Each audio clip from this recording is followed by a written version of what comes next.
Welcome to Israeli Frenemies. My name is Dr. Mordechai Kedar. I am a lecturer and a researcher at Bar-Ilan University in the Department of Arabic. And I will represent the right side of the Israeli map. We host today here Mr. Hod Krovi. He is a strategic advisor of the Zionist Union. And he will represent the left.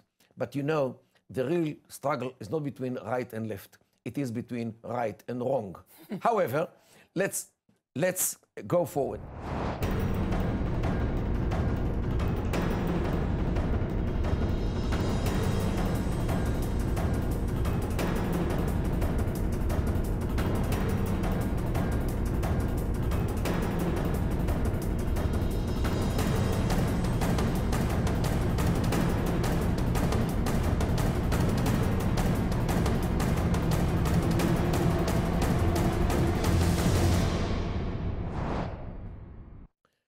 Well, you see what happens every day, and now it's every night, in Gaza, where many Gazans stream to the fence, and they burn wheels, and they try to cross the fence, and they actually harass Israel. They don't send missiles, they don't dig tunnels, although today, when we speak here today, the IDF found a tunnel which went already into Israel, 200 meters, dug by Hamas. What is this tunnel for? Of course, in order to attack Israel, as they did in the past. So Israel is fighting against this. So this is why they fight above the surface in order to defeat us in front of the media, in front of the world opinion, the public opinion of the world, and here we are. What I say, what we should, Israel should recognize Gaza as a state. Because after all, don't you, we all know that since June 2007, more than 11 years ago, Gaza became a state under the rulership of Hamas. And since then, Gaza functions as a state. It has borders, it has a government, it has a judicial system, it has military industry. They know how to produce projectiles, and they know how to dig tunnels, and they have Ministry of Health and Education, and whatever a state needs, they have. This is why Gaza is a state, whether we like them or not, and we don't. They don't like us as well, but Gaza is a state. Israel should recognize Gaza as a state and start treating it as a hostile state. Means to live with them on a basis of balance of deterrence. And deterrence means that sometimes when you need, you hit. And this is actually what we have to do.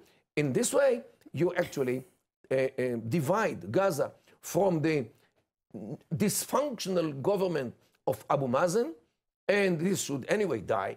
And this is how the solution should start, because it starts and goes to a solution which we'll talk about later. Okay. And this is what I think, what the right side thinks. First of all, I agree with all the how you stated our position with Gaza. It's a very complicated situation, and I think that the main issue is not Gaza. It's not Gaza. We have a situation with all the Palestinians everywhere, and dealing with Gaza won't solve anything. It will solve this. It won't solve. It will be like, you know, like handling with this situation and other situations all over Israel, or all over the Palestinians with us won't be solved. We have to look at their position today. They have a very bad situation with the United States. It's the first time that the president is not with them, and they're very blocked. And we have to take this situation and try to do something for us, something that will be clever, not that we something that will look at our interest and force them to go to sit with us. And because they are blocked, they have two options. Force them. Try to force them. Can you force Hamas? I think that they have two situations, two options now. One, to go with violence actions as they do, and we see it, they won't stop. The other one is to sit and talk to us. I'm not saying that in a few hours they will say, let's talk about peace. But we have to take advantage of this situation. I think it's more than 20 years. It wasn't in the same bad position that they have regarding the United States and maybe other countries. Only Europe support them now. So what is the solution? To talk peace. With whom? With a movement which doesn't think that you have a legitimacy to be here? It was always the situation. No. Today is a religious leader. When it was Egypt, when it was other countries, they thought from nationalistic point of view. Nationalistic point of view, you can come to compromise because the nation is not strong enough to get rid of you. But when we talk to a religious Islamic organization like Hamas, you actually talk with Allah because they think that they represent Allah on earth. Allah is absolute God. He cannot compromise. Why should he compromise with you? Just vanish, just evaporate, just go away. Why should Allah have negotiations with the human being? This is how they think. Yes, I know. So to talk about negotiations with Hamas, which might leave Israel in this country, is totally against the raison d'etre, against everything which they believe in. Just like, negotiate about converting to any other religion from being Jewish. This is more or less what you expect. You know that Palestinians are not just one man that handle the situation. But Gaza is not a democracy. Manage the situation. There are many people in the Palestinian side. Some of them want to have peace. We have to sell them this idea. We have to offer them better life. We know we can stay in this situation and for them better talk life. About it another 20 years from now. We must do something for us, for our future, for our children, for their children, even if it's not easy, even if it's something that comes with it's not political. It's as you said, it's religious problems. This is the start, but you have to start somewhere and sell them the dream, sell them the future that can be different.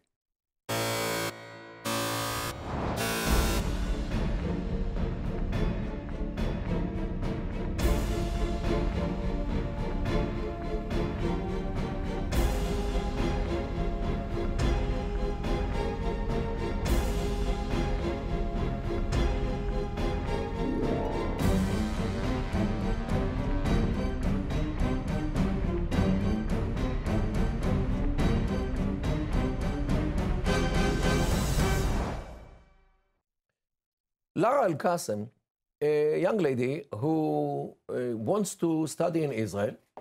She came from the United States, from Florida, and for years, she is an activist in organizations which fight not against the Israeli occupation of Judea and Samaria, organizations which fight against the Israeli existence in Tel Aviv, in Haifa, in Jaffa, in wherever Israel is. According to her organizations, which she was an activist in, Israel has no right to exist at all.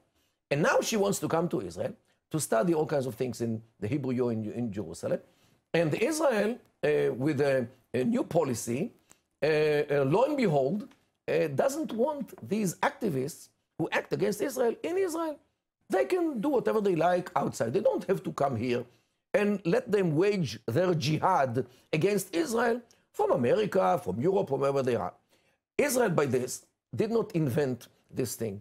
The first democracy in the whole world, Great Britain, the state which invented the Magna Carta Libertatum, the first liberation document which was published in the world in the 13th century.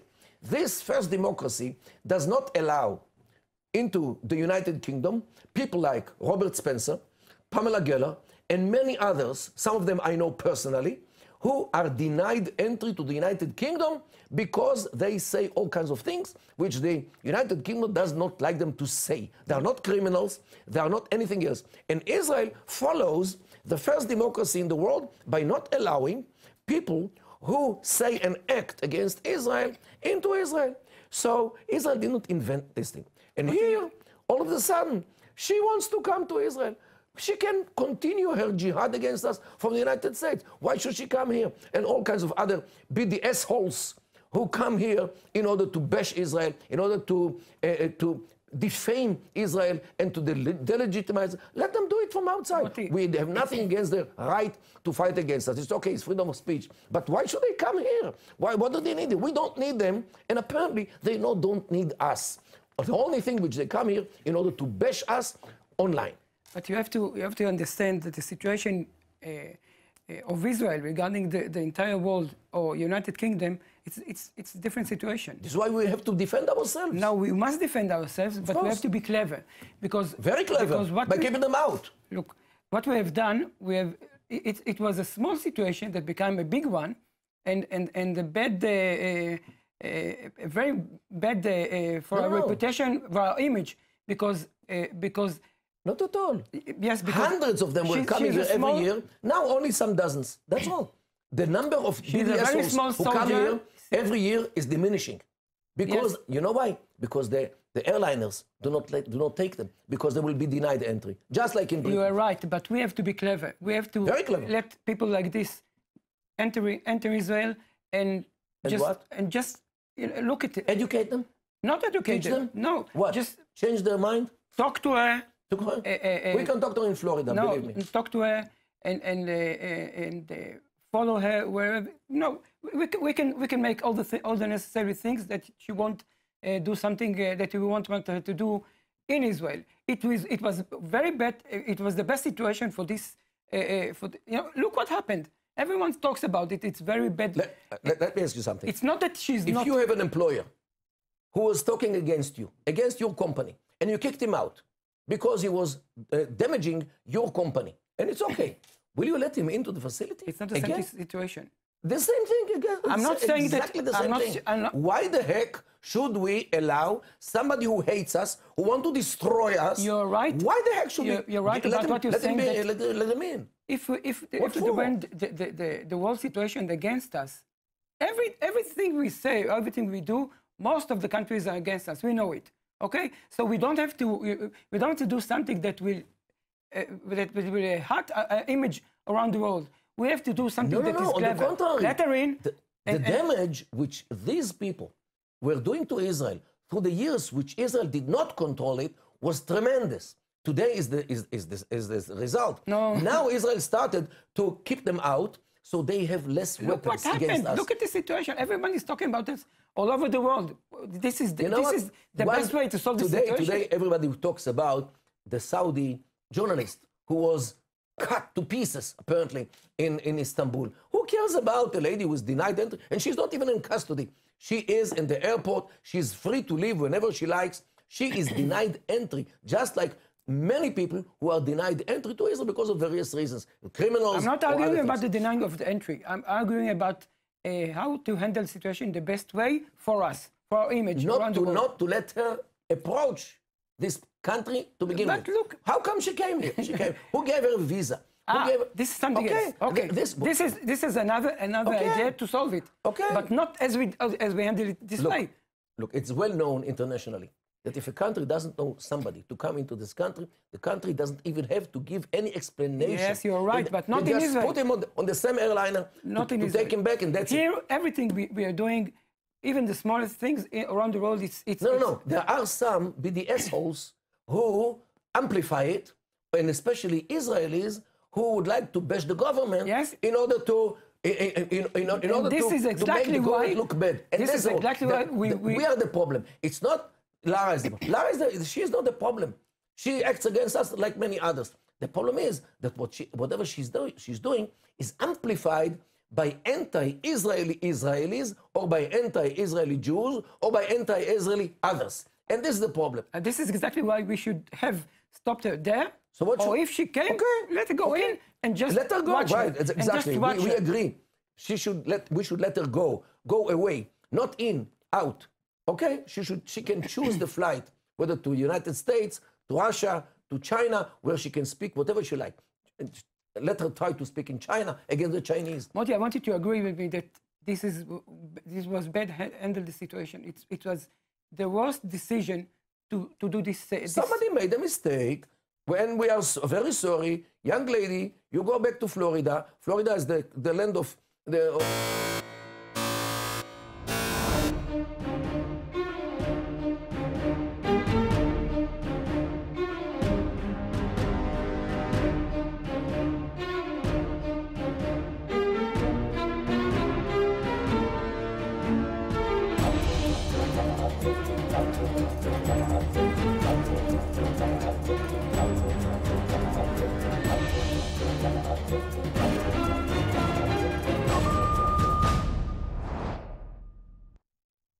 Well, people keep asking us, so what is your solution? Two-state solution is not good. One-state solution, definitely not good. So what? What can be done? What can we do with the Palestinians? After all, you cannot deny and you cannot push this problem under the rug and to say that nothing is. Well, in order to arrive to the real conclusion, we have to understand the nature of the cultures and the societies of the Middle East. Roughly, the Middle East is divided to two kinds of states: the successful states and the failing states. The failing states are states like Iraq, Syria, Libya, Sudan, Yemen, and so forth.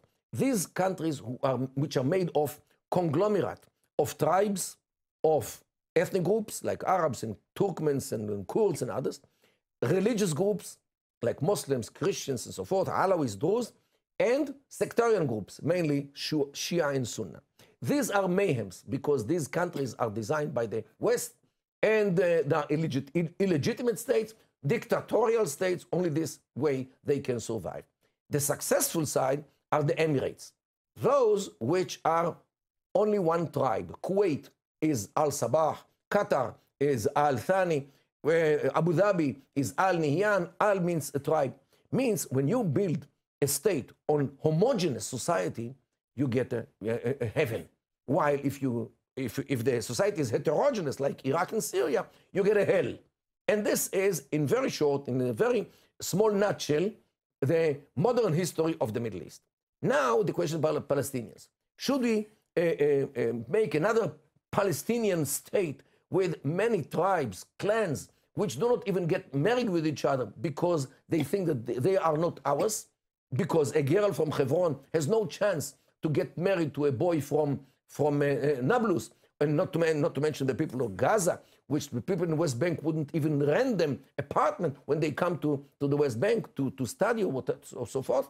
So what we should do is to follow the successful paradigm by establishing emirates in the cities of Judea and Samaria, in addition to the first emirate, which was established 11 years ago in Gaza.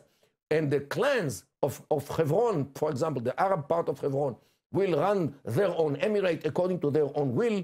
The clans of Ramallah, will run the emirate of Ramallah.